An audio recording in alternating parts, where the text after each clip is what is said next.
project in the library is comprised of sampling of what I was looking for was to try to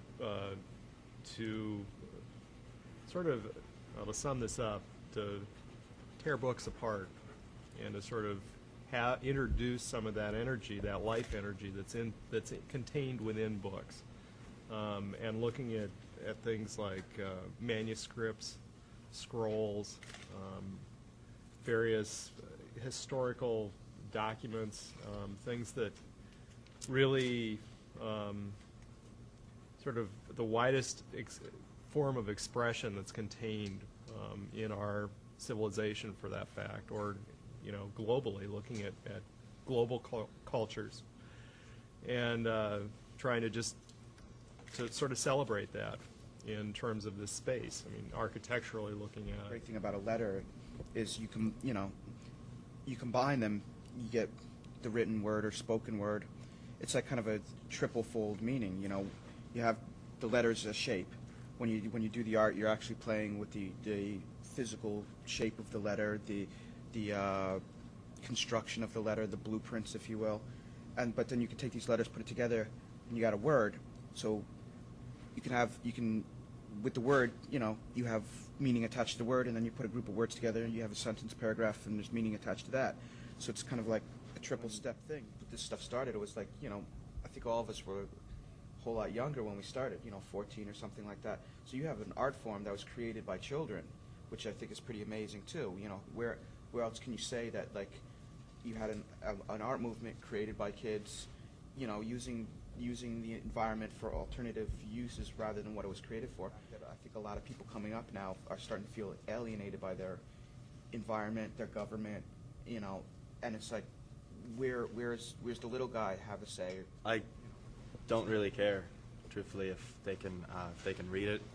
It's not, I'm not writing a poem on the wall. I wasn't writing something that had, a word that had any particular, acronym or real meaning behind it, other than, a moniker that I gave. It's not meant to anger anybody, unless somebody has their own personal vendetta or something, but I don't really see that happening. It's more just a way of taking your art form, whatever you're feeling at the moment, and shoving it into the public eye without them having a choice about it or not.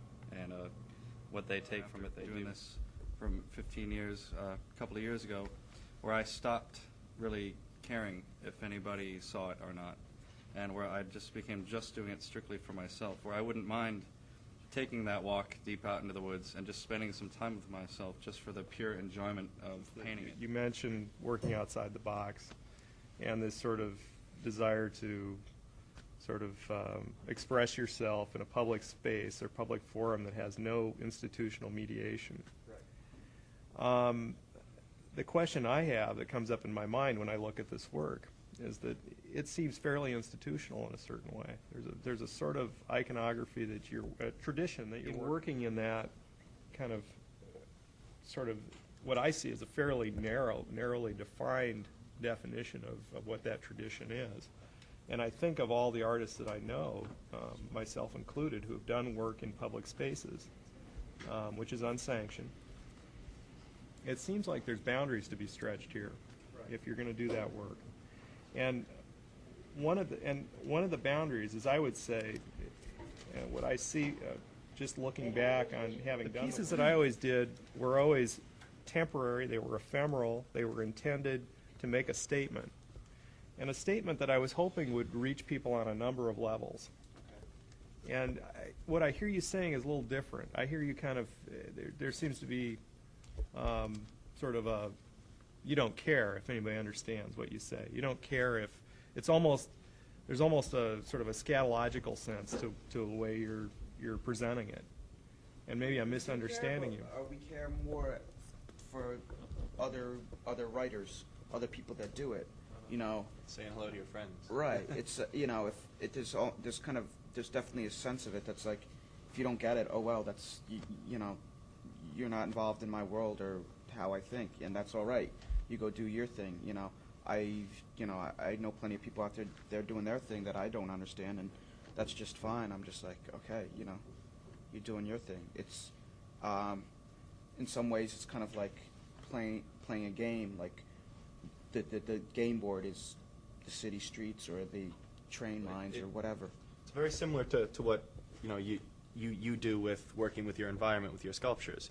You get this particular environment at this elementary school or this park or whatnot, and you come up, you create the idea of how you want to express yourself in that, and that's your outside surrounding. And for us, we just get to use whatever space we choose, as such as the side of a freight train, which is a lot more fun than most things I've experienced in life. Where I see a little divergence, though, is that I'm hoping that my work does more than say hi to my buddies, which would be a very limited group. Right. That it actually has resonance that will try to communicate with a much broader audience. Right. No. And that it will have levels and layers to it that are inviting, and may also some other layers that may not be as inviting, but they are, as you said, codes that can be deciphered. Yes, there is parts that are ego involved and just like talking amongst friends, but there are also parts that you do realize that you're addressing a wider audience, and I've always thought that was great when someone has come up to me after the fact and was like, oh, I saw the thing you painted here. I thought that was fantastic. It was, I liked the character you did, or I liked the quote you wrote or something.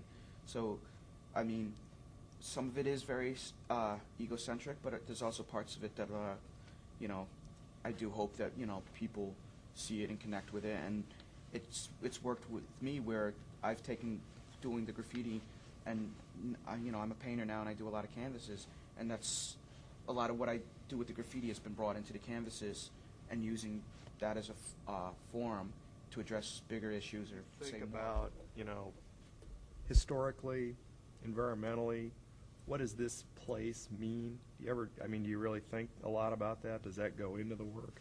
Yes. You know what? Yes, because when I go down in the tunnel, I live in New York City. When I'm in the tunnels in New York City, climbing around doing my thing, I think that's really great because I find stuff that it's deep down in those tunnels, and the only other people going down there, are either the motormen and repairmen for the train or the other riders. And I found stuff down there labeled 78, 74, and those people know that that's going to be there and it's going to stay there until they either destroy the tunnel or someone crashes another plane into New York or something. There's a complex system down there that no one will ever see because it just never got developed. There's, about ghost stations. Right.